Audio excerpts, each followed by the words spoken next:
अभी कितनी सलीस उर्दू लिखी। अफसोस का मुकाम है कि आप ही का चेला आपको कुछ न समझकर आपका मुकाबला करने को तैयार हुआ है। आपने दुश्मन के बेटे को युद्ध बदिया सिखाई, इसी से आज आपका अपमान हो रहा है। पुरानी दिल्ली की हवा में अपनेपन की वो महक है कि ये पहली बार आने वाले को भी जानी पहचानी सी लगती है। मगर इसे जानने वाले क्या ये जानते हैं कि इन्हीं गलियों में मस्जिद जहानुमा के साए में रहती है एक ऐसी किताब जिसका मिलना तो बहुत आसान है, मगर इस शक्ल में शायद नामुमकिन। हम बात कर रहे हैं एक 100 साल से ज़्यादा पुरानी श्रीमद् भागवत गीता की, जो ना तो सिर्फ उर्दू में है बल्कि पिक्टोरियल भी है। लोग हैरत करेंगे कि उर्दू में भी भगवत गीता हो सकती है। मैं ये कहूँगा कि पहले सब उर्दू में ही पढ़ते थे।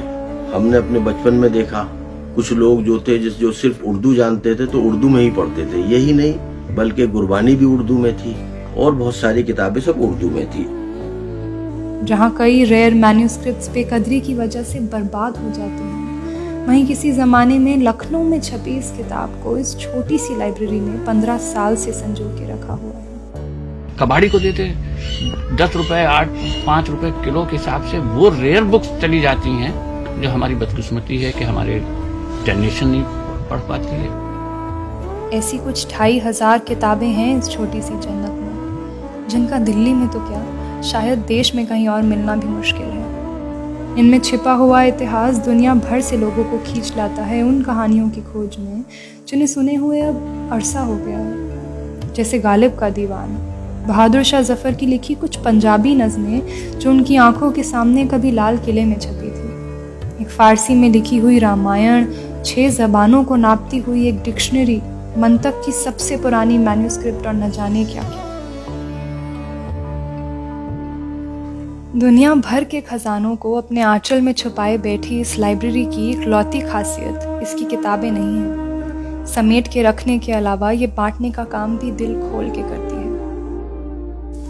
पिछले 30 सालों से किताबें, फीस और हौसला बांटते हुए ये एसोसिएशन वाकई इस बात का सबूत है कि किस्मतें सिर्फ पैदाइश से नहीं होती, बनाई भी जा सकती हैं।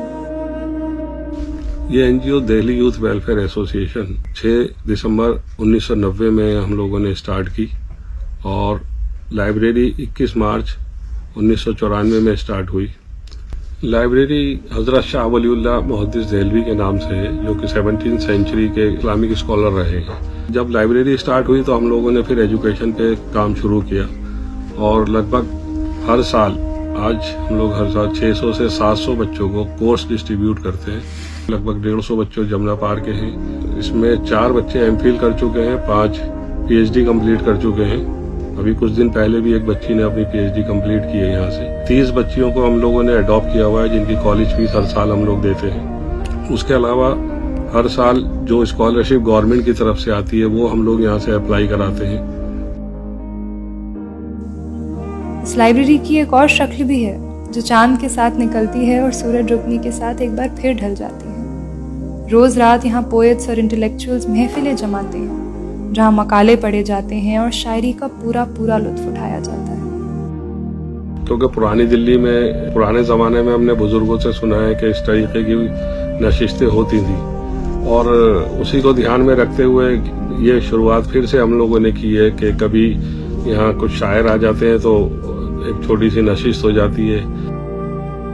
अगली बार जब इस तरफ आना हो तो भीड़ में सर झुका के निकल मत जाइएगा। आइए और मुलाकात कीजिए इस करिश्मों से भरी लाइब्रेरी से, जो उन्हीं गलियों के कोने में छुपी जिंदगियां बदल रही है जिनसे आप रोज गुजरा करते हैं।